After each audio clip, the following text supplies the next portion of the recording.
Let me. Chad, it's D1RT at Twitter.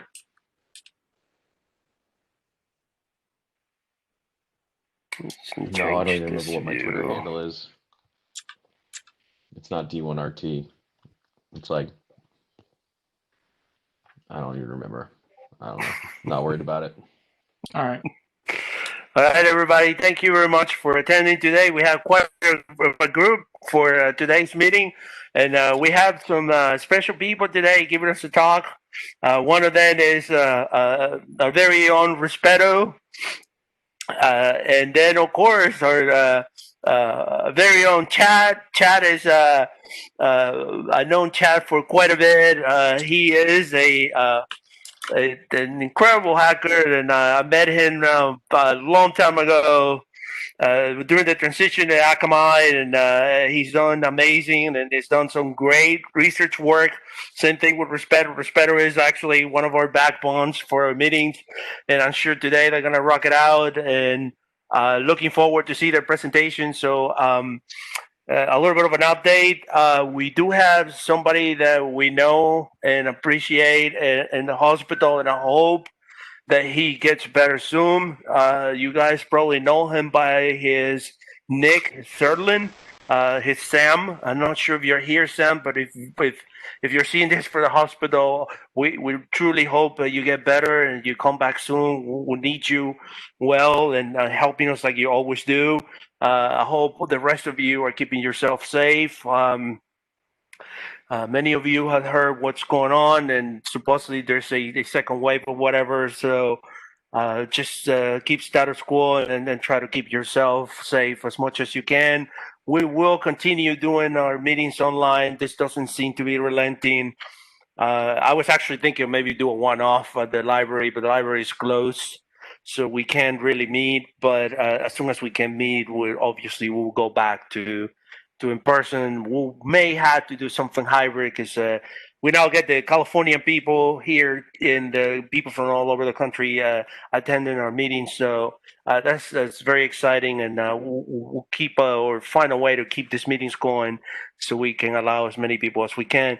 So with that said, we'll be announcing soon. We had probably 2 or 3 meetings more for the rest of the year. One of them might be a capture the flag or something hands-on. And we'll be announcing it soon. For those who had not joined the Discord, just let me know, and I will post the invitation in the chat here. I heard some of you had been maybe affected by the layoffs. Please let us know. There's plenty of jobs out there, plenty. So just reach out to us, and I'm sure we can do something for you. So with that in mind, I'm gonna give the floor to Respeto and Chad, and take it away, guys. Hey guys, so I'm Johnathan Respeto, and Chad right there. And I'm Chad. We're going to be talking to you about our, not our project, LiSa SandBox. It's an open source project on GitHub. You can see it right there on the link. I put the link on every slide, so just make sure we get good coverage and reference the actual GitHub project. So if you guys want to fork it or clone it and use it, it's great. We have a great slide set to actually has an example of to install getting it set up. All right. All right. Who am I? Again, Johnathan. My Twitter handle is at JRespeto. I'm Respondo on HackMiami and on Discord. I'm not the Respondo bot. That's the actual bot that posts between our Slack and Discord. So don't at Respondo bot. It's not going to respond back to you. It's at Respondo. What do I do? I'm a security intelligence response team engineer. Chad Senior, I forgot to put the senior on there. And we do research on vulnerabilities on IoT devices and try to make countermeasures for DDoS attacks for our customer base. Are you guys seeing the slides properly? They look really small. They do? Yeah, just want to make sure. Like they're taking up a quarter of your screen. That better? Could go even bigger. There you go. There we go. All right. So what's LiSa? LiSa. One second. Did I go far? All right. All right. What's LiSa? LiSa stands for Linux SandBox. The software provides an automated Linux malware analysis on various CPU architectures, right? It utilizes QEMU, specialty kernel extensions, plugins to detonate, log, and generate reports for malware in a virtual disposable environment. Okay, you can again to just go right to GitHub, fork it or clone it, and if you really like it and do updates, contribute and post and pull requests are welcome to the project, I believe. Right. Chad, you want to talk about anything on this slide? So basically one of the problems that we had as we were trying to capture and analyze these different types of malware are competing architectures. And the nature of the honeypots that we've produced results in us fetching malware samples from everything from x86 to ARMS to Spark. In some cases, if we have an x86 sample, that's good. In other cases, if we don't have an x86 sample, we might only have access to a MIPS or an ARM sample. So our quest was to find a means, like in Cuckoo, you have Windows support, and they've had Windows support, and then they recently added Linux support, which is great. But our problem was they did not have foreign architecture support. It's in the works apparently, but they didn't have it. So what LiSa provided to us was an opportunity for simulation, or not simulation, but emulation of these foreign architectures to actually get execution of malware, which is something that we were working on internally anyway. But the people behind the LiSa project took it one step further than even we were thinking at that point, and they wrote kernel extensions and the actual framework for deploying these things on the fly to be able to give you low-level system hooks for monitoring system calls and network traffic and all of that stuff. So that's pretty much the really awesome part of this project that shines, is that if you're collecting Linux malware and it's coming in this wide array of potential architectures, it doesn't care.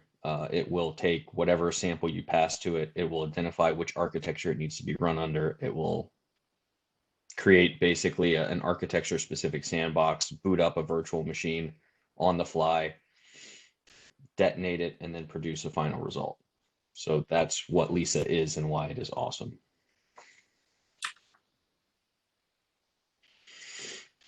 Again, it's multi-platform, supports multiple architectures, detonates malwares in an appropriate VM, so it automatically finds out that what that malware platform is, that it's written for, what architecture it's written for, and selects the appropriate VM, and has the low-level system hooks and network monitoring extensions.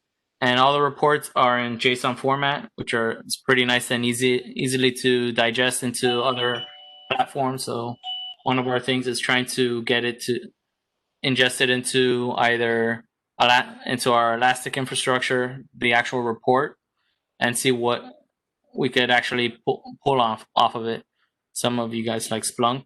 Splunk could easily ingest it as well into Splunk as well. All right. And it's easy to deploy. We'll show you exactly all the steps you need to just copy and paste and get this running on a virtual VSP. All right. What makes up LiSa? QEMU. It has radar 2 based statistic analysis. All right. Dynamic behavioral analysis and using system traps and kernel modules captures. Right. Syscalls checks out for open files, process trees, and syscalls. It looks at network statistics and DNS and HTTP traffic. It also gives you prints out all of the telnet traffic or IRC communications on there. Endpoint analysis and right, so you could with blacklist, so it could tell you if you have a subscription to Maxmind GeoIP database, you could put in your API key into the system configuration. It'll download the Maxmind IP database for you and tell you, oh, these IPs are from China or Russia or Brazil or whatever country they come from, right? And it also has firehole blacklists, so that you could tell you, oh, these IPs are known C2s on the firehole blacklist, or are spammer IP addresses. So it could tell you all of these IP statistics based off of a third-party list or a third-party service, right? It's scalable with Celery workers and RabbitMQ. So it based on the Docker configurations, it spins up 5 Docker images. Two of them being Celery workers, or you could scale it up to 10 Celery workers or a couple of VMs. And also you could scale, and it comes with 1 RabbitMQ server, an API server, and Nginx server, right? So it has everything's basically, you could call it through a REST API or through the front end. It's extendable. You could create your own modules, right, and add additional modules. Basically, everything's all of the modules and extensions can be written into with easily in Python, right? Not too easy, I guess. Easily, it depends on the scale of your knowledge set, but it's pretty good. All right. So, Chad, you want to add into anything? Yeah, so already touched on the QEMU emulation part. Radar2, if you're not familiar with it, I personally have grown to love it. It is a free binary analysis. It was originally created for forensic purposes and for file carving, but it has grown and grown and grown. It's self-contained. It has no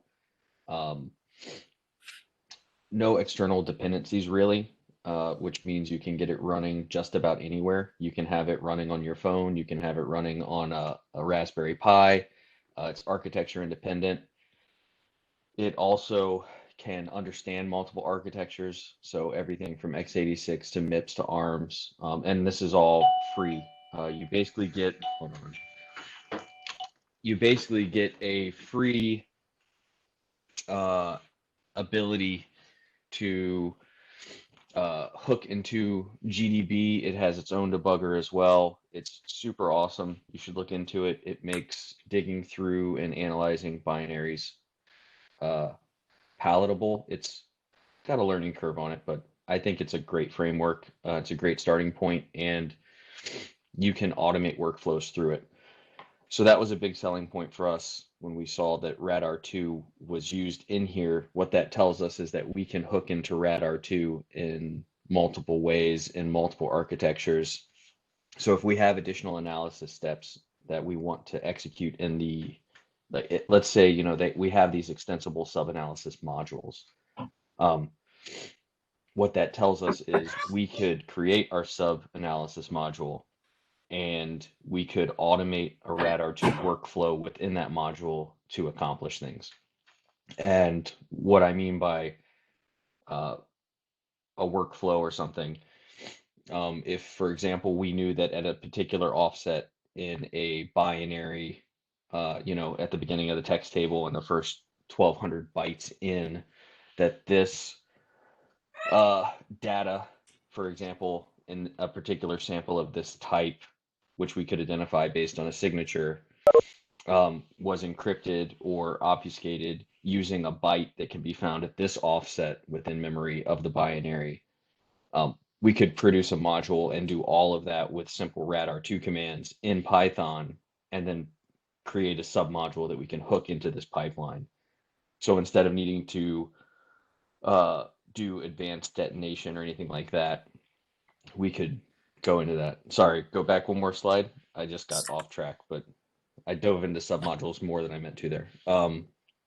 The dynamic behavior analysis stuff using system tap is awesome. We started down this path and trying to find this because one of our initial concepts was hooking syscalls, because it's a reliable means for tracking particular things. So a syscall is like when your userland application goes up to the kernel and it wants to perform a network connection, it must talk to the kernel over a syscall to request it opening a socket to do that network communication. So even if you have obfuscated binaries at the lower level, if you just had a way to interact with the kernel and hook it and begin capturing those syscalls, you could start to really get a peek into what that binary is doing. So there's libraries like strace that do exactly this. The problem is that there's binaries that look for strace and the hooks that are present when an strace call is being used, and they'll prevent themselves from running. So the fact that this taps into the kernel outside of the execution space of the binary itself, but still captures the syscalls on that binary is super useful. And that's what gives you access to like opening of files, forking of a new thread is forked out of this thread and it's created over here, and then that thread writes these files. So the fact that you can track all of that and see a final report after you detonate a binary in the virtual container is super useful. It'll help you find everything from C2s to file writes to the system, file reads to the system, because fopen, fwrite, all that kind of stuff is all captured in syscalls. The additional static analysis or network analysis also aids in that. But it depends on how they communicate, right? So like if your malware is not doing a DNS query and it's not using HTTP and it's not communicating over Telnet or IRC, then your network statistics and analysis is going to be pretty bunk. The cool part is that it automatically creates a PCAP of everything that happened on the wire. So even if the network analysis and statistics that came out of their pre-canned analysis fails you, you can still look at the raw traffic and potentially make some more informed or intelligence extraction processes around that. The scaling and all the other stuff just makes it great because that means you can deploy it at scale. It's fine if you're running one sample through it. In our case, we're running, I don't know how many a day at this point. Currently, we're sitting at just around 10,000 samples that we've collected over the past few months. But if you were to be in a position, and as you scale out your other ports where you're consuming malware and bringing malware in either from external feeds or from honeypots or however you're doing it, scaling that up with the celery workers is preferable, because each one of these things has to spin up a deal and it takes 90 seconds. I think it takes 60 or 90 seconds by default is how long that thing runs. So if you have 10 workers, or if you have one worker, you're talking about 90 seconds of downtime for that to be. So if your backlog is building, being able to scale that out very quickly and easily is super important for your operation as it's going to scale up. Yeah, and that's pretty much it. I think the default is I think the default's 20 seconds on the executions, but it does, if you want to make sure that they're getting a good execution, maybe adding it to about another 20 seconds. No, it's 20 on the configs on the default. Okay. Normally it's but if you want a better execution, probably adding like another 40, 50 seconds to it to let it. We've seen malware samples of Mirai just start hammering IP addresses and start port scanning and communicating out to C2s with it. So, Well, and it's also possible that a smart adversary will expect you to have sane time limits. So, they could spin up their thing and then sleep for 2 minutes before they do anything because they're expecting you to detonate it. So being able to flexibly control those windows, and if you're finding that you're missing a lot of stuff at a smaller window, to be able to bump that up across your cluster and then also scale that cluster out to very quickly to deal with that additional overhead that you're now introducing to the system is super important. Yeah. To the next. All right, submodules. Submodules are extensible bit of LiSa that allow you to create or modify functions of the analysis process, right? By default, analysis submodules included are the dynamic, the static, and the network analysis, file system operation analysis, and automatic detections of and API, virus total API hooks, right? These submodules are written in Python. They're easily modified, and additionally, it's easy to add custom submodules of your own, right? When I was looking through it, I don't think that the virus total submodule is. I think it's commented out in the configs. You have to apply your virus total API key and uncommented in the configs, I believe, to get it to work. But but it's very useful to have. You could. Anything you want to add to this one, Chad?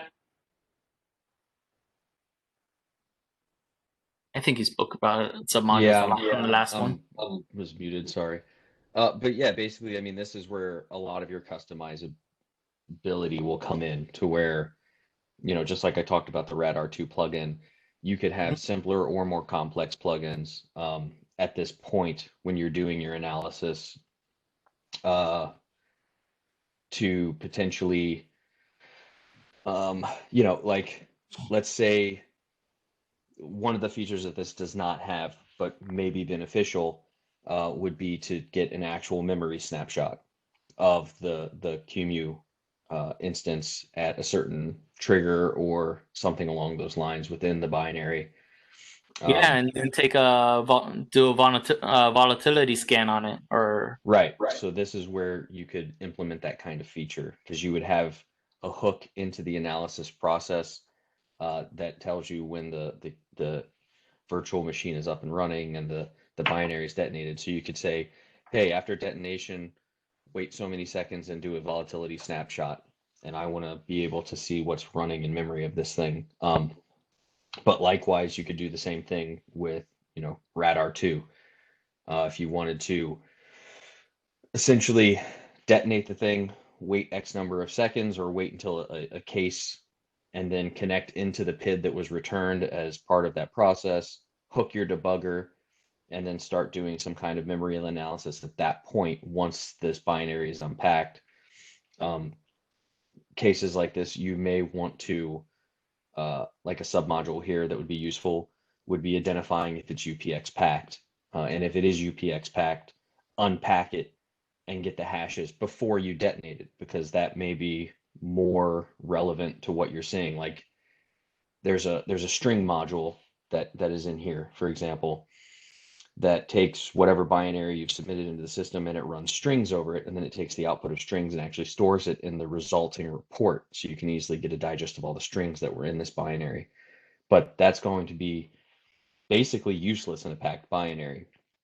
So having access to this submodule to modify it to either UPX unpack it, or being able to write an additional submodule that will UPX unpack it before detonation occurs, or before that string module runs, are both kinds of like the example of the customizability and feature sets that you can either modify or add as you go forward, depending on what you need.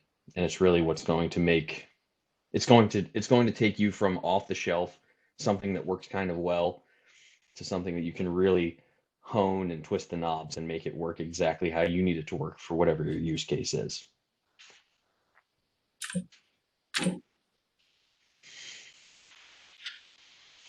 I think you want to talk about this one. Yeah, I mean, this is I think I've touched on this a few times already, that basically the rad R2 being under the hood and exposing R2 pipe, which is the Python bindings for rad R2 in your sub-analysis modules, is super handy. And what makes it handy is you can sit down at a machine, have rad R2 installed. You can open that binary on your machine without it being in a debugging mode. So you're not worrying about compromising yourself. Come through places where you see, oh, okay, you know, I'm in this binary, I'm doing analysis, and I figured out that if I jumped here, okay, and then I grab the next 1024 bytes, and I'm actually looking for this byte sequence within that 1024 bytes at this offset. And once you have that human workflow, like you know what commands you need to run and in what order you need to run them, you can literally just take that exact workflow and move it into an R2 pipe Python script and turn it into an automated script by literally just taking your rad R2 history and moving it over. And wrapping it in R2 pipe command calls and then processing that output. So I'm just a fan of rad R2. I think it's underappreciated, and to see it included in a project that we can leverage and knowing what we can do as far as automation with it and how powerful it is just exciting for me. So I'm just trying to get everybody hyped on radar. We got to do a presentation on rad R2 later on. Yeah. Every time I shut the door and my daughter comes in here, I go on mute and I go stand up over there and I thought I locked the door like twice and she just walks right in. I'm like, what the heck? Is she like? She's a natural. She's a natural hacker. A natural hacker right there, just breaking into my room. Somebody asked a question, but I'm on my phone because my laptop is being I don't want to talk about it. But I can't see what that message is on my phone. So I'll pop up while I was talking. Do you want now, or you want to take it at the end? I mean, yeah, we can take them at the end. That's fine. Yeah. At the end? Yeah. Yeah. The questions at the end. Okay. It's only one more slide, actually. Why are we using it? Gotta change that to why are we using it over in AKAM. The Linux malware ecosystem is over the past few years has been dominated by cyber criminals together with IoT. This means that Linux malware is captured by our honeypots come in many architectures, while some other sandbox detonate system support and detonation system support. These architectures like Windows, Cuckoo Sandbox, basically mostly Windows. There's other sandboxes out there that are mostly Windows. This one's been the one that we've liked the most. That's been mostly Linux based, and most of the IoT devices are just Linux based systems. They're not Windows. They're not Windows. What is that small Windows version? CE or some other. They've started releasing ARM versions now because they had to, because of their Surface Pro whatever's started running ARM architecture. So they had to actually bite the bullet and start producing Windows binaries and libraries in ARM. Well, we might start to do that. We might have to start spinning up a Cuckoo Sandbox for just those ARM devices too. But hopefully that's why Cuckoo's spinning up ARM. I will say that luckily in the IoT space, nobody seems to be running ARM Windows-based IoT devices yet. So at least we got that. That gives us a fighting chance for a little bit. Yeah. But yeah, I mean, so to give you guys an idea as to what we're working towards and what we've been building over the past, I mean, it's been a pipe dream for a while. It's finally starting to come together after a lot of futzing around and figuring out what we want to build. But the workflow that we've constructed internally, it's a chicken or egg problem where we need to collect malware so we can build a proper consumption and identification pipeline. And part of that consumption identification pipeline is obviously controlled detonation in a controlled environment at automated fashion, where we can potentially include customization as we further our research into different samples and to different functionality. And from an organization, we use this intelligence to protect our customers. So, what we want to do is proactively start identifying when the bad guys are compromising these IoT devices, get samples of the malware that they're downloading to those devices and executing, so that we can in turn identify what are the functionalities and features of this malware, but more importantly, where is it connecting to, and how is it connecting, where is it connecting, and what language does it speak. So if it's plain text, great. If it's binary protocol, great, we can reverse that. But our primary goal is being connected into their control infrastructure and essentially spying on them as they try to leverage these attacks. And then, if we have our foot in that door and we can have a visibility into what they're attacking, then we can identify if that what is our customer and begin proactively mitigating those attacks as they start to direct traffic at our customers. So for this pipeline, LiSa is that controlled and customizable detonation component.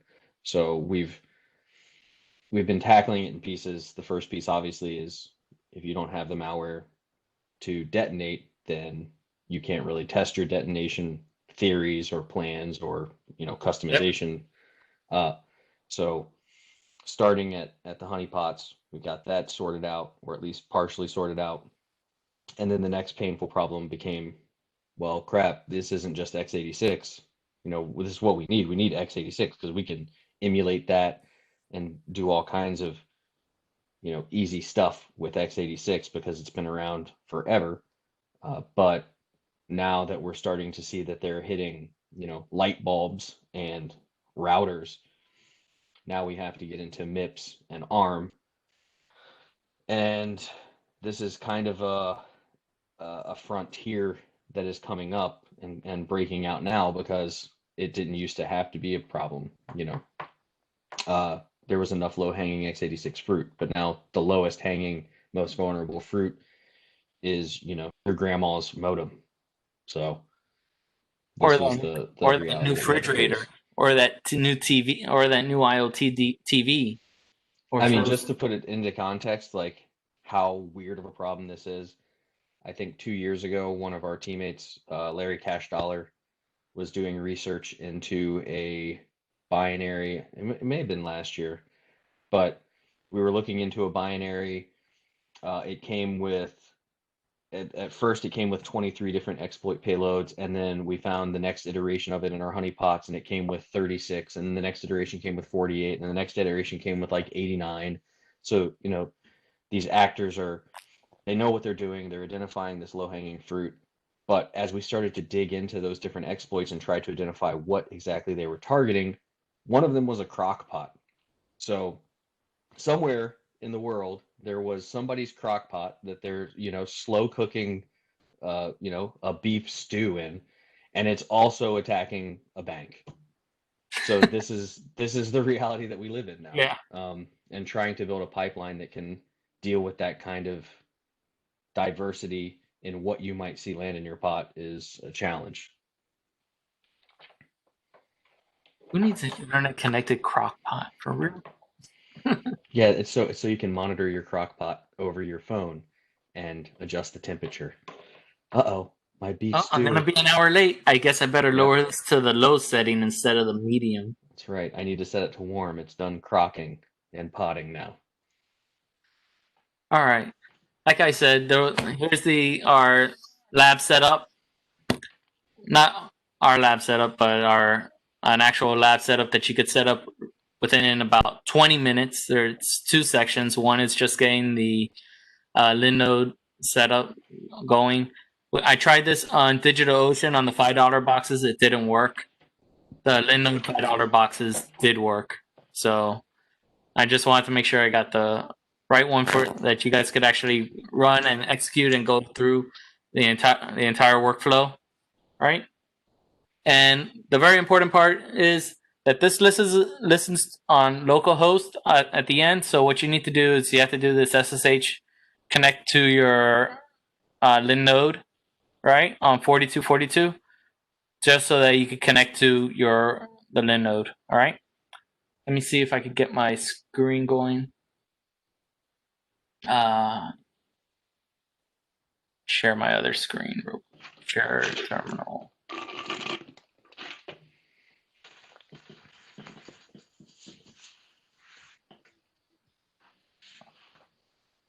There's no way to just change sharing.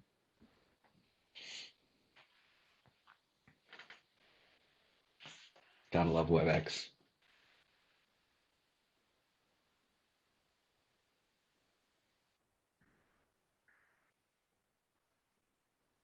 There we go. Make this bigger. And while I'm running commands, we'll get basically I'm going to. I already shared out the slides. Everyone has access to them, so we could go. Let me just get out of full screen mode. Oh. So you're going to run through these steps. If it doesn't work, this is actually going to work because I disabled the firewall. These were additional troubleshooting steps if you had problems, but I integrated them into the first set of slides in this slide. All right. What you're going to want to do is reboot. Okay. And then here's some reference materials for LiSa. And my daughter's yelling at me through the door, which is really fun, you know. So it's breaking my concentration while I'm talking. 1 sec. All right. Stop sharing. Where's the escape? There we go. Now I could. So I'm still sharing. Great. So I'll go here. Copy that. And just paste all that in.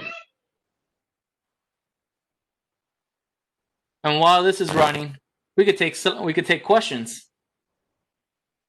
All right. Rod, you want to read off some questions on here? Yeah.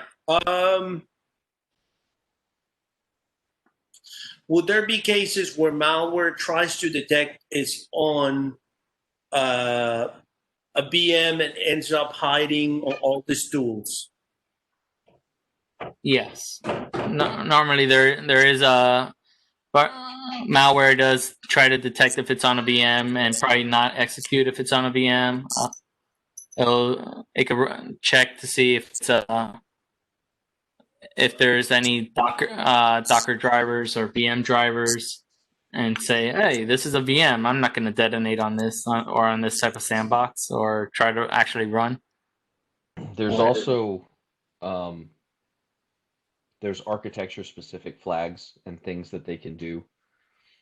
So if you are on an ARM device, for example, there are things that you can place in registers and then execute particular commands that will cause those registers to change in particular ways. And these are part of the actual device spec, but depending on how the emulation works, the responses that are loaded into those registers can kind of leak if it's a real device or if it's emulated, or if it's running in a VM, etc. So there are checks. A lot of the VM detect stuff is pretty rudimentary. And on top of that, the authors, because this isn't just, hey, we're trying to emulate ARM, it's also a case of, hey, we're trying to trick malware. There's actually, I believe in one of the modules that we have here that comes with LiSa is a VM detect. So basically an anti-VM, anti-VMer, to where it identifies some of those edge cases where it knows that a VM detect is going to be attempted, and it patches around them or modifies functionality to trick the detection process. Once again, another beauty of the submodules. You may be able to identify those things during analysis and proactively patch against them.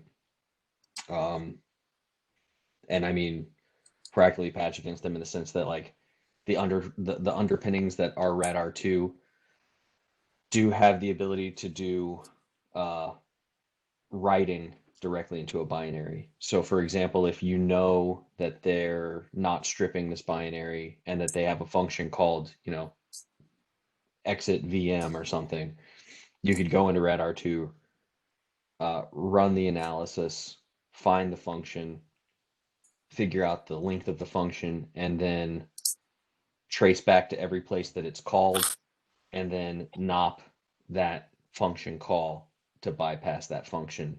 And you could do that automatically if you were to write a smart enough script. So this is one of those cases where, yes, it's possible, but yes, I can already think of ways to defeat it in an automated fashion. But it's one of those things where you don't know what they're going to do until they do it. And a lot of the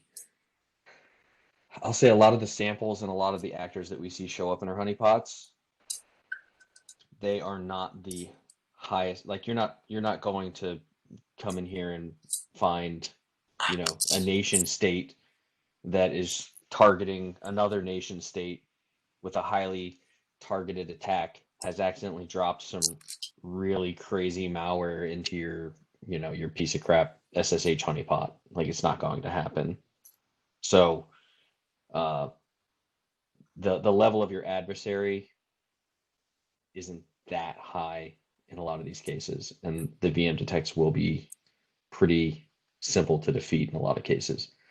Typically what you see are timing checks, and those are usually more geared towards attempting to identify when a debugger is present versus attempting to identify when you're in a sandbox.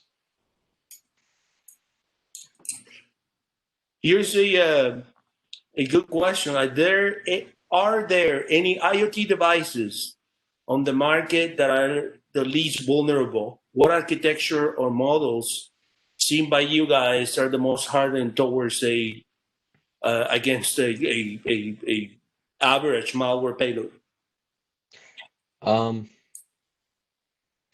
You know, I can't tell you what brand you should pick. I can only tell you what brands you should probably avoid.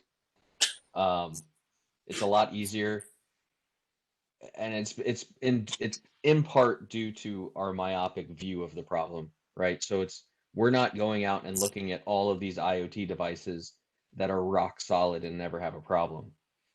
We're looking at a subset of infections that are targeting known vulnerable devices, and then we can start to find patterns across them. So like anything from ZTE, if you have one in your house, just fucking unplug it and throw it in the trash can, or take it into your lab and start picking it apart, because there's probably problems with it. We've seen ZTE be a big problem. There's another one from China that's basically, if it's from China, it's bad. It's a pretty general rule. Like DVRs, we've seen repeated problems with DVRs, but it's not just Chinese branding anymore. You know, we're finding stuff where it's D-Link and it's Zixel, and you know, some brands that have a reputation for being security oriented and being pretty decent, they also have problems. So I can't tell you what device you should get. I can say that I like Ubiquiti's personally. They seem to be pretty good. They're featureful. They're reasonably priced. I feel like the features you get out of them for the price are decent, and they've had their share of problems too. So you just kind of got to roll the dice. I don't know. I don't buy particularly cutting edge brand new network gear. A lot of the stuff that I'll buy will be a little bit older, and you can basically just take whatever manufacturer you're looking at and do a Google search for, Netgear CVE, D-Link CVE, Linksys CVE, and start to see, do they have a repeated history of CVEs. You can even go so far as to Google the model number of the device that you're looking at to see if there are known exploits that potentially impact it. But that's about as good as you can do as a consumer. Great. Here's another question. Have you worked on any industrial IoT devices with systems running variants like Vxworks or GE? I'll say that we haven't dove into those a lot. I can tell you that in our research while looking into some of this stuff, we have found industrial systems inadvertently exposed and probably compromised.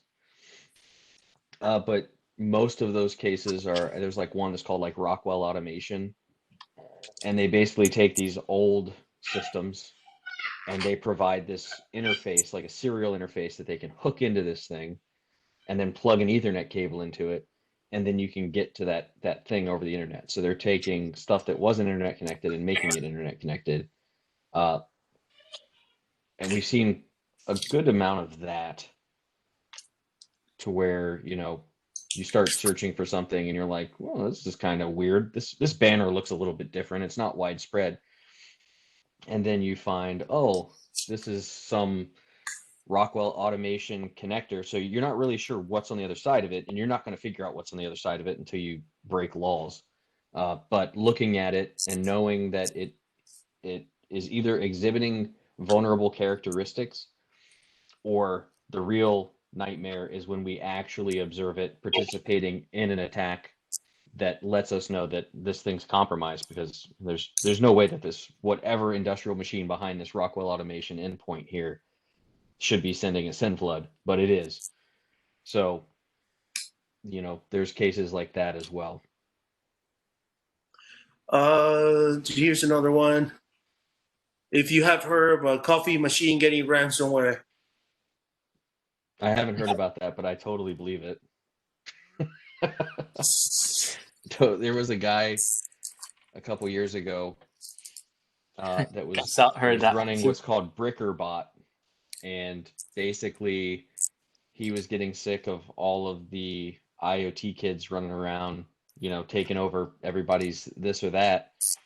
So he took it upon himself to take the same exact exploits that they were using. And then once he got into, and I say exploits very loosely because a majority of that attack was just weak SSH credentials that were not changed on the devices, either because they couldn't be or because of owners didn't know they should change them or what, but they had really bad credentials. So what this guy was doing was going around the internet and SSHing into these things in an automated form. And then once he connected into the device, he told him to delete every file in the Etsy thing and try and flash the flash memory and basically destroy this device as much as possible. And then he would tell it to reboot, under the hope that the damage that he had done either into the flash memory, the persistent configuration settings that he tried to delete and overwrite and modify and mess up, or the system files being removed from some of the mounted storage that might be writable, would cause that device to not be functional. So that was his entire goal. So to hear that somebody is trashing or ransomwaring a coffee pot sounds totally reasonable. They probably didn't mean to, but they did. Here's another question. I'm sorry, they meant to, but they didn't know they were doing it to a coffee pot. I'll put it that way. That coffee pot probably had some underlying flaw, and they were targeting other devices. But I mean, I'd be pretty pissed off if I went to get coffee and it told me to pay Bitcoin. Yeah, me too. I need my coffee in the morning. It In the cost me beginning- $2,000 to make a cup of coffee? Are you kidding me? In the beginning, as it's spinning up, you might see some errors that it's not working. It's because, or that the worker can't connect. That's because the RabbitMQ server didn't finish spinning up. So the Celery worker actually starts connecting again. See, it can't connect here because the RabbitMQ is still getting configured down here, right? So it gets configured, and then it actually starts working. It gets connected again. All right. So right now we're up. The Lin node LiSa is actually running on this Lin node. All right. So right now what we have to do is make sure we get an SSH connection to it, or connect to it again. All right. And I'm going to just grab that and just change out my, actually just double check. Yeah. So what I did here was on this Docker Compose, I did a -d and then I connected to the log with a -follow, with a -- follow, right? So basically what that means, I could just go into this session, right? Control C. It's still running. Right? They're still up and running. Okay, so there's no problem there. I could exit it, no problem. Grab that IP address, go to this other window here. That was -h, toss in the IP, or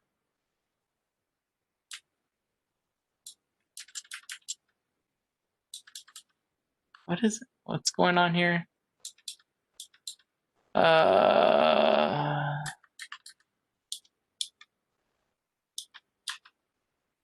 Whatever. You don't need the -h. All right, and then just go to localhost 4242.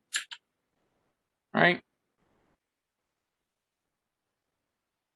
Right here.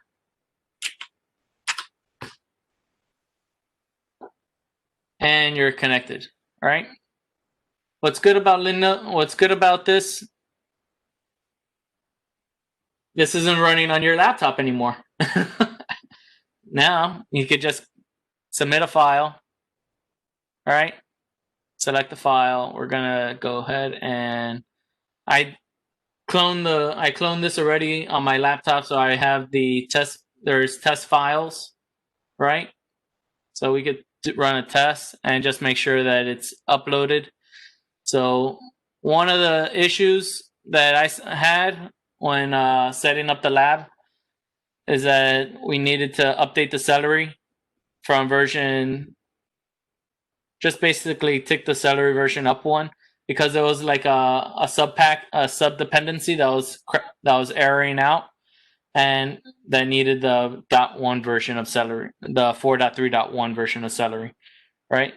And you actually have to do chmod 777 the storage directory, or else you can't upload from the web interface to have the analysis run.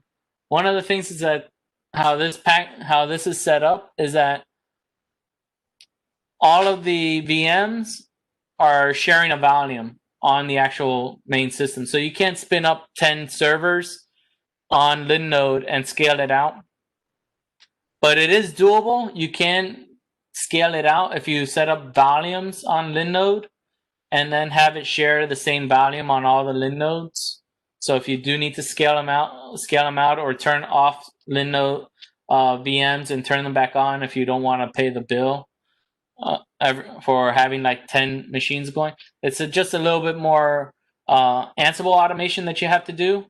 and then just map the store so that they all share the same storage directory. But it is doable to share the same storage directories, all right, so that they could all write. And then after a couple of minutes or 25, 30 seconds, you should see a result, right? And right here, you click on the results, and it starts displaying all of the JSON files, right? So you have the report, which is basically these reports, right? You have some network analysis reports, some dynamic analysis reports that it generates, the process trees, all of the system calls, right? This is on a test binary. Let's see if we could find, I think I have a binary available. Let's see. That would be in here. And just take this out. Oh, those are PDFs, PDFs, PDFs.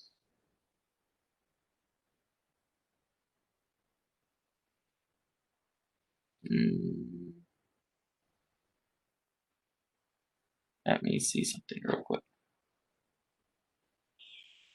Just for one moment, I'm going to just stop sharing.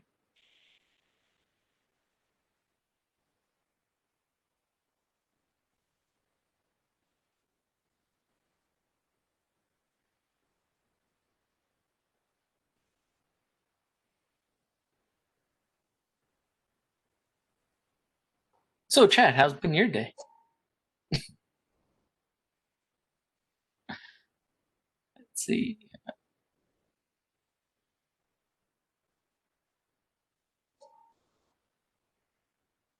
Do we have any more questions, Rod? Yes. Are you seeing IoT devices trying to own devices on your LAN? Is there even a market for moving sideways in a home environment? DDoS.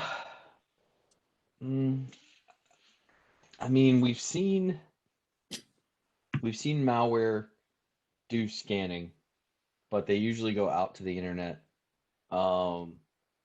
We've seen with some of the UP and proxy research, we did find that the bad guys were injecting NAT injections into the home devices that were allowing them to pivot around the firewall and into the LAN and start targeting stuff inside the network.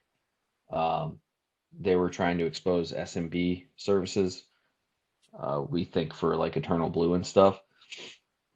But I can't say we've really seen yet any malware campaigns that have gotten caught in our stuff or anything that we've dug into that once it gets a foothold on the router or whatever it's in, that it starts scanning, you know, its local network for lateral movement stuff. I'm sure we will. It's only a matter of time until we do, but we haven't yet. Somebody made a comment on PLC SLC 500s. Know about it or heard of it? I'm unfamiliar with that. Is that an Looks industrial system or something? Yeah, something like that. Many of the HMIs they use are still running on Windows version backend, either Windows XP, and even Win CE. Oh, he's saying that I guess it's a Rockwell Automation. Yeah, I'm not sure exactly what devices we were looking at when we came across the Rockwell Automation stuff. That was definitely in like, I mean, I still see it when we do scans and we start looking at stuff. Like we still see Rockwell Automation occasionally pop up. I'd be actually curious if you went on Shodan right now and searched Rockwell, what you would find. I bet you'll find some devices sitting on the internet that are handing back a Rockwell Automation banner. But yeah, Alan Bradley, that's another one. Yep, have definitely seen both of those. But I don't know if we ever attempted to actually identify what it was partially because the banner itself only said Rockwell Automation, if I recall. And I had never heard of Rockwell Automation or Alan Bradley. And as part of trying to track down some of the stuff that is infected and impacted by some of these different campaigns and exploits, you know, digging into the names and going down the Google rabbit hole of trying to figure out, okay, here's the model number for this thing, who makes it, what is it, would result in us learning about Rockwell Automation and Alan Bradley, and then figuring out what we were looking at and how terrifying it is. Because you don't know, you know, is it a nuclear reactor? Is it a city's, you know, water maintenance systems? Right. Is it some industrial furnace for a school? You don't know. Right. Respeto, you want to continue or? Yeah, I was just putting in some other malwares in there to test. So this was another one. It actually tried to, what it did was just get a DHCP IP address. This one didn't do much analysis, but as you could see, you can download the program output. All right, and we could open that up.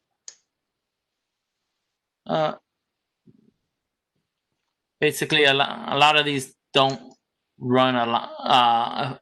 If you get a malware, sometimes it might just be bunk, it not going to run, or nothing's going to happen to it. If you go ahead and if you're testing a lot of malwares, like let's see, this one failed, right? And it gives you a reason why.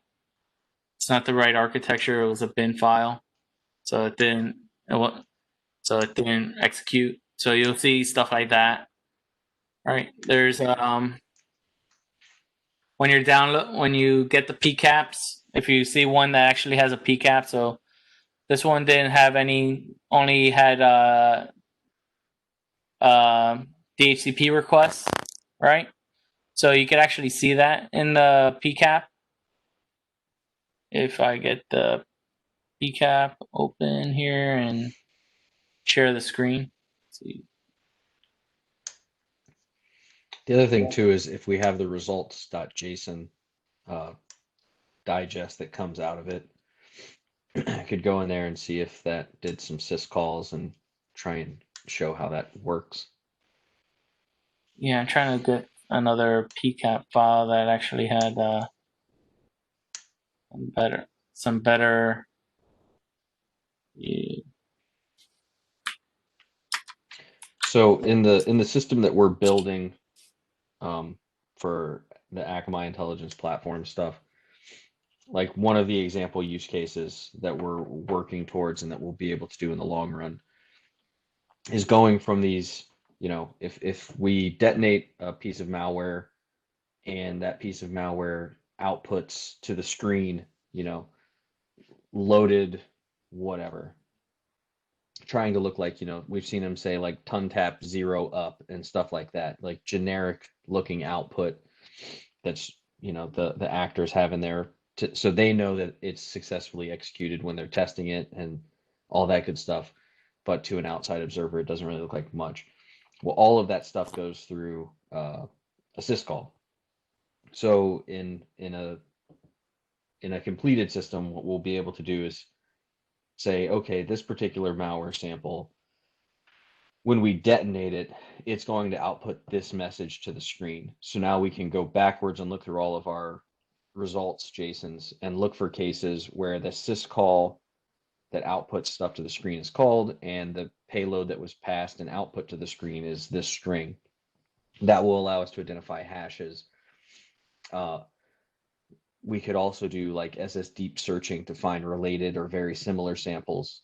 But from those hashes now we can identify a cluster of samples and then go backwards all the way until we get to honeypots or SSH logs or whatever to figure out exactly where that sample came from. And it will give us a high level overview of a campaign. We can say, you know, this campaign, you know, was clearly using these exploits. It was using these command injections. We know that these command injections affect this modem or this router or this device using this CVE.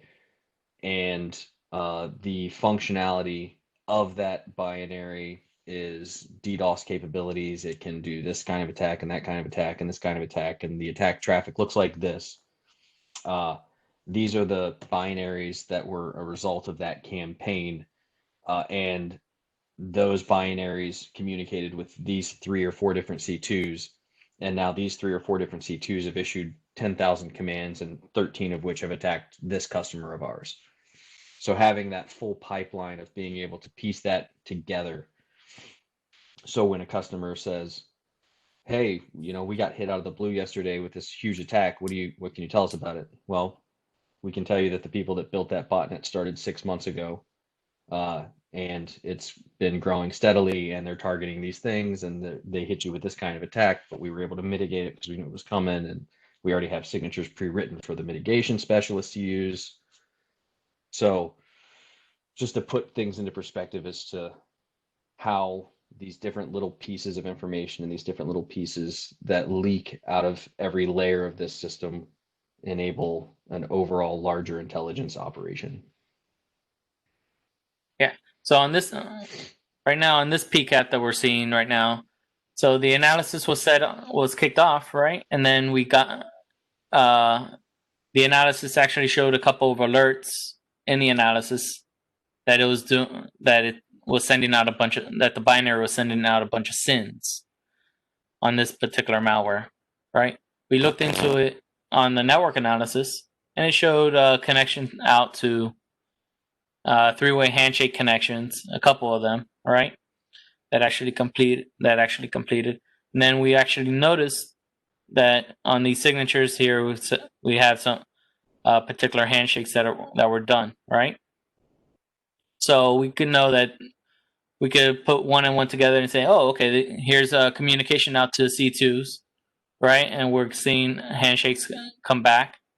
So then that the system is actually looking for telnet connections out on the internet. So this binary just turned on, started scanning the internet and connecting out to C2s and waiting for commands to come back, right? I believe on a couple of these, like if there was actually, here, you can see that this one actually got an acknowledgement back, right? And here's some telnet data from that connection. You can see that it's probably was trying to do some connections. There's no telnet data on that one.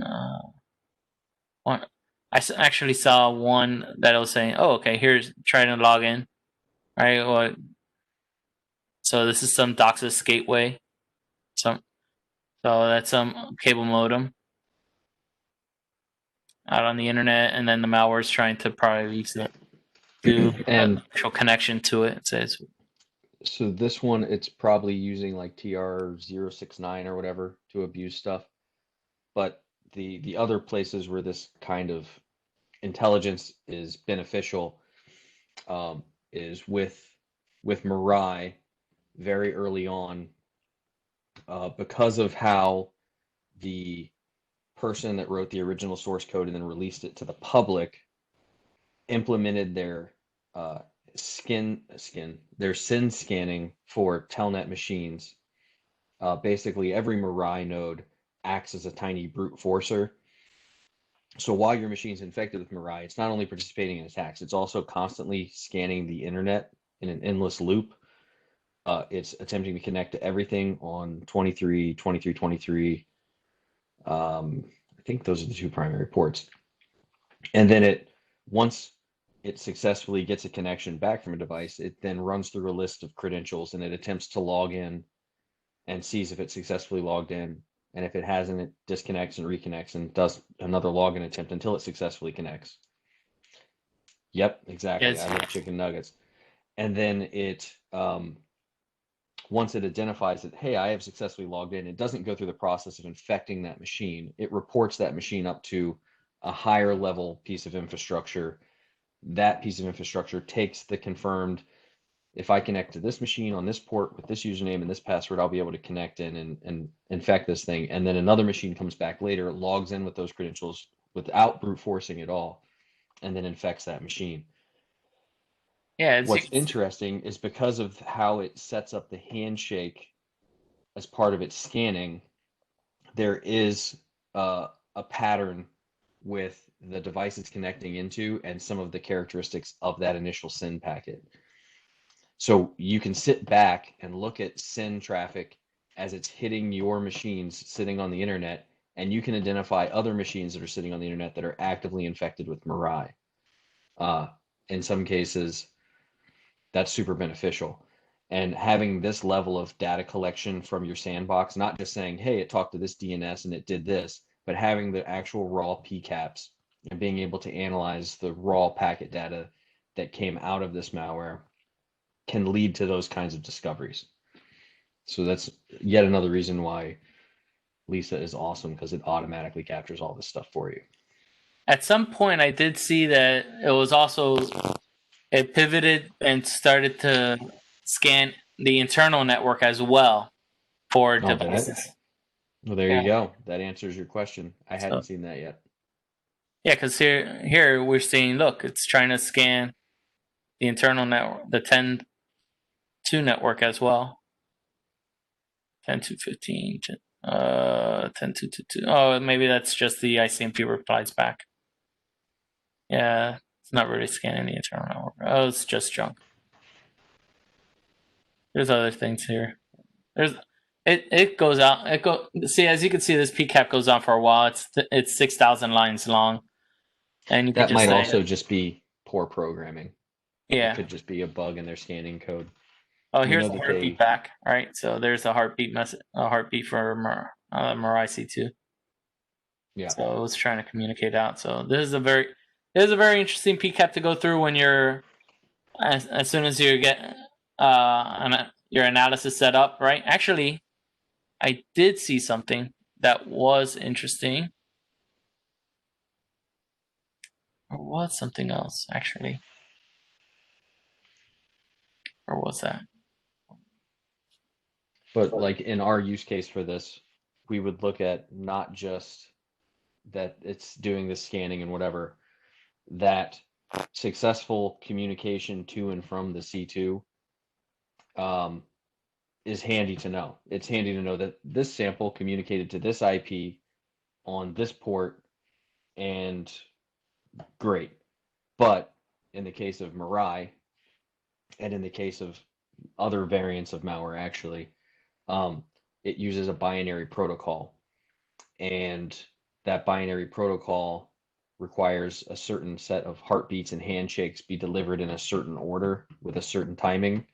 Additionally, they pass in a string as part of that handshake.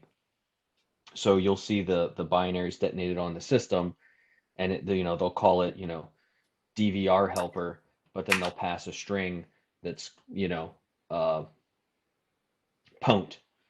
and the C2 itself could be identifying that string in the heartbeat and either responding or not responding based on that string being present. So while a generic communications response tells you a lot about where it talked to, looking for that heartbeat or those standardized types of communication that you can expect, if this thing is living on port 23, the C2, but then it's also scanning the entire internet for port 23, how do you find the C2 looking at a list of IPs that all say port 23? Well, you have to go one step further, right? You have to look at the communication, the conversation that happened between those devices. Mm-hmm. And because it's not sending textual data, you have to do it at a hex level. Like you want to look at the actual bytes of the communications. And with Mirai, you see null bytes are the opening handshake. You see a couple null bytes, a handshake payload. You see a time window, you see null bytes returned, you see null bytes returned, you see null bytes returned. So looking for those kinds of patterns in the resulting PCAP will be how, for example, we will identify C2s going forward in an automated fashion.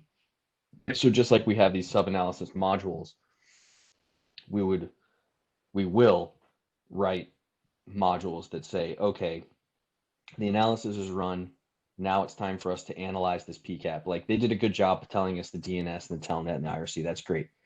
But we want to identify a C2 and potentially a family. So we may run through that PCAP data and say, hey, did we see any communications where it had these bytes in this order? And if we did, that tells us A, we found a C2, and B, what type of C2 have we found? And then we can report that back into the final report, which we can then use to track in an automated fashion the C2s that are running these botnets.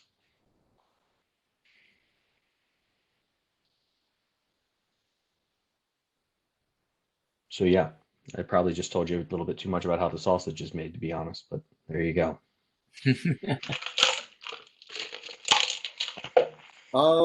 I think there's another question here. Are wearables and EVs becoming part of the IoT malware campaigns? Any new attack vectors that you've seen, for example, that you are curious about? I will say, if there is a device out there, if it's not part of the attack campaign now, it probably will be.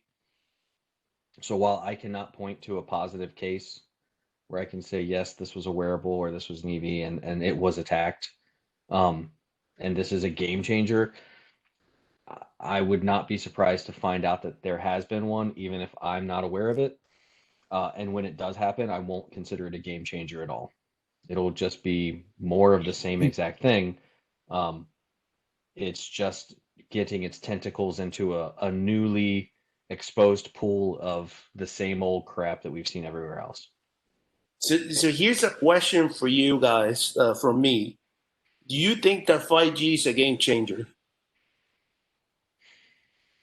You know, I don't know. suppose. I don't think so. I suppose it could be. I mean, you got to think about it like this. When it comes to the DDoS trends that we've observed over the years, I remember being at DEFCON probably 6 or 7 years ago, and there was a talk that I couldn't get into, which is, at DEFCON 6 or 7 years ago. DEFCON now, you can't get into any talk, but 6 or 7 years ago, not being able to get into a talk was pretty impressive. And that talk was from Matthew Prince of Cloudflare, talking about how they successfully mitigated a 325 gigabit per second attack. Okay, and that was like earth-shatteringly large. It was so large at the time that there were a lot of people saying that their numbers were wrong and their metrics were wrong or whatever. So nowadays, we last year mitigated a 1.4 terabit per second attack. For those keeping track at home, that's about 4 times larger than what the biggest attack was that 7 years ago, like earth-shatteringly large 7 years ago. And this is 5 times larger. Google put out an announcement, an article about DDoS a couple days ago, and they never publicly disclosed it until now, but they claim that all the way back, I think in 2017, so a few years ago, they had to mitigate a 2.4 terabit per second attack. So this isn't a coincidence that the attacks get larger as the bandwidth gets more prevalent. And I think that in this regard is a game changer, because the faster I can do anything, the faster I can do anything, right? So the faster I can stream that 4K, that's the faster that I can potentially push that amount of attack data out. If I have a symmetrical 1 gig line coming up and down, in theory, a single user could generate a gig per, and now you're compromising. Oh, could you just imagine? It's not just a gig per. You're generating a gig of, but you could also be generating a gig of reflection that's using amplifiers, right? Well, that's what I'm saying. You could be. I mean, I feel like that is a game changer in that regard. We saw during the Mirai attacks, everybody freaked out in 2016, because of a 650 gig attack, and it was, the biggest recorded, blah blah blah, and it shook everybody up. And the reality is that those devices that were participating in that attack, we were able to get our hands on them, and they had a 100 meg modem. Like, they couldn't push more than 100 megs if they wanted to. Had those same devices had a gigabit interface, how much traffic could they push? And what we're seeing now is we're seeing, faster chips getting cheaper and smaller, being placed in more of this IoT stuff, and the overall specs are going up. It won't be long until these devices have a cheap gigabit interface on them. It won't be long until a gigabit interface is connected to potentially a multi-gigabit link of a consumer device, and the amount of damage that a pull of those things could do could be, considerable. Also, look at the previous research of WireX using smartphones as DDoS devices as well. Yeah. I mean, and that's a perfect case. If your smartphone can push traffic, we've seen, there are campaigns where we've seen these devices get owned. In the WireX case, they were getting compromised, but not like maliciously. It's not like they had some underlying flaw. It was just people installing free flashlight apps that happen to also have DDoS capabilities. So if those devices, I don't remember how many we found. I want to say it's like 40 over to 70,000. 500 applications were removed from the Google Play Store for that, right? Yeah, I think it may have been more than that. They found a ton of applications because once we reported it to Google, then Google went through and started identifying. They found a trend, and then they could pivot through the Play Store. So we had, I think, 20 or 30 that we knew about, and I think that they told us they identified hundreds or thousands. And they never gave us a straight number about how many devices those were installed on.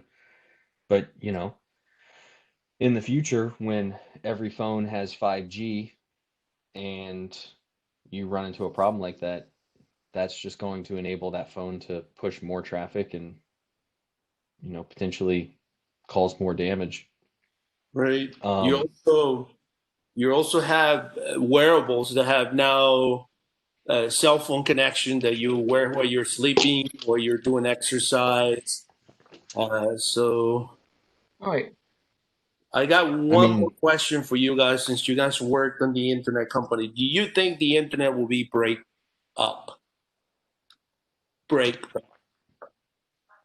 up, like yeah. Antitrust stuff? No. I was told once that in an unclassified meeting I had somewhere that they were expecting at any time a catastrophic attack, that it would be so bad that the government will say enough is enough. We're not going to allow you anymore to access our military or government, or we're just going to break up where the utilities connect. And we just leave this like, cable TV.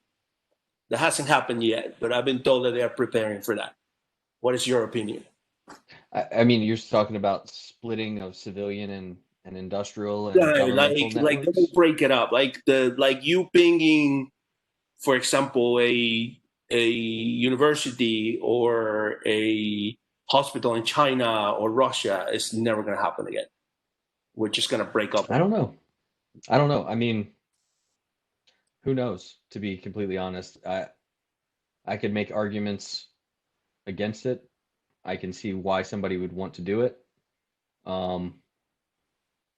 We see governments disconnect their countries themselves whenever there's social unrest.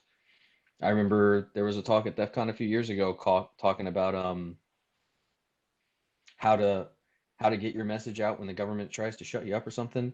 Mm-hmm. And even during like the Arab Spring, they were, I think like in Libya, they had cut off the internet, and they started bouncing satellite signals and using ham and stuff to basically go around and you know, they had the backbone cut, so it wasn't like, oh, you know, they disabled the DNS, which we've seen them do, but it was more a case of like, they straight disconnected the backbone that connected their country to the internet, so you couldn't get anything out. And they disconnected the mobile networks and everything. So what people were basically doing was bouncing off, you know, low orbit communication satellites and communicating into people that had active internet connections elsewhere in the world.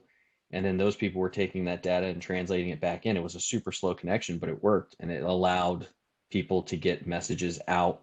I think they even set up a special Twitter account for it, just so, you know, the people that were being shot in the streets by their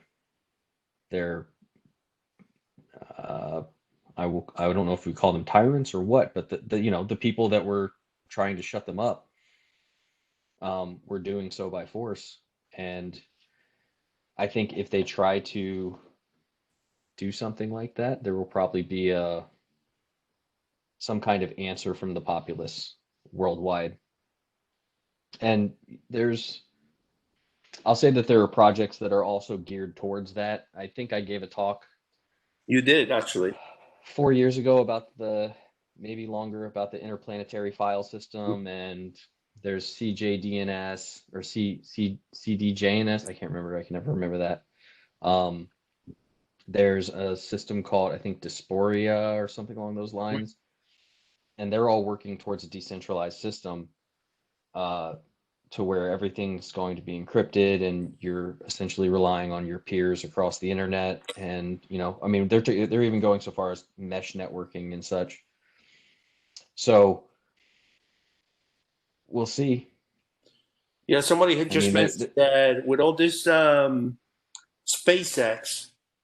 LEO, microsatellites, there might be a even more connectivity. But it's interesting to know that they are planning for it. Well, they have a plan for it. They do. Yeah. The opinions I express are my own. They are not of my employer or anything like that. I will say that there are powers that be on the internet that are already trying to do that kind of stuff. We've seen other powers attempt to do it in times of unrest. And, you know, as a staunch libertarian, I wouldn't put it past them. But I would also, you know, it's a case of like, fuck around and find out. What you're going to do is you're going to drive technologies. You know, the system was designed to be resilient against this. So as you push towards this, the system, I think, you know, will attempt to defeat this as well. So I think you will see these decentralized connectivity efforts. And like you're talking about, you know, it's fine when you can cut off somebody's little backbone, but if you have a cluster of satellites like they're talking about with the SpaceX stuff, how do you defend against that? Do you jam the satellites? I mean, I don't know how you defend against that. I don't know if you can jam a satellite. I'm assuming you can. Oh, these are microsatellites, so there's a lot of them. I mean, they're supposed to saturate the low orbit, right? That's your flying IoTs right there. That's your space. I wonder how big are these microsatellites? Are these like suburban sized satellites? How big are these microsatellites? I had no idea. This is something we're gonna have to have somebody come and give us a presentation, because this is something new that we don't know about it. I truly thought when we play at the what's his name, the Hack the Satellite thing, that we were actually bought an antenna. We never actually got to play with a real satellite, but that's something that is something that I'm looking at, and probably find somebody that can come and give us an explanation, because it's definitely something we need to take a look at. Well, I think it's also, like if you start jamming a satellites, what does that mean to other governments? If if it's a distributed network, I mean, we're already seeing like in terrestrial networks where one government does something and the whole world gets mad at them. If you were to do something like that at a satellite scale, there would definitely be collateral damage, right? So if you're going to be blocking or jamming satellite communications to shut down this form of communication you don't like, and it starts to bleed over into a sovereign nation next to you, is that calls for a war? You potentially censored a significant portion of their populace as well. Do they have a right to defend themselves? I don't know. It answers a bunch of weird questions, or asks a bunch of weird questions that I don't really have answers for. All because of a crock pot. Yeah, right. This is why we can't have nice things. This was amazing. Good. Thank you very much. Let's see if they have any other last questions. This was pretty amazing. If you jam one, another will be along in a minute.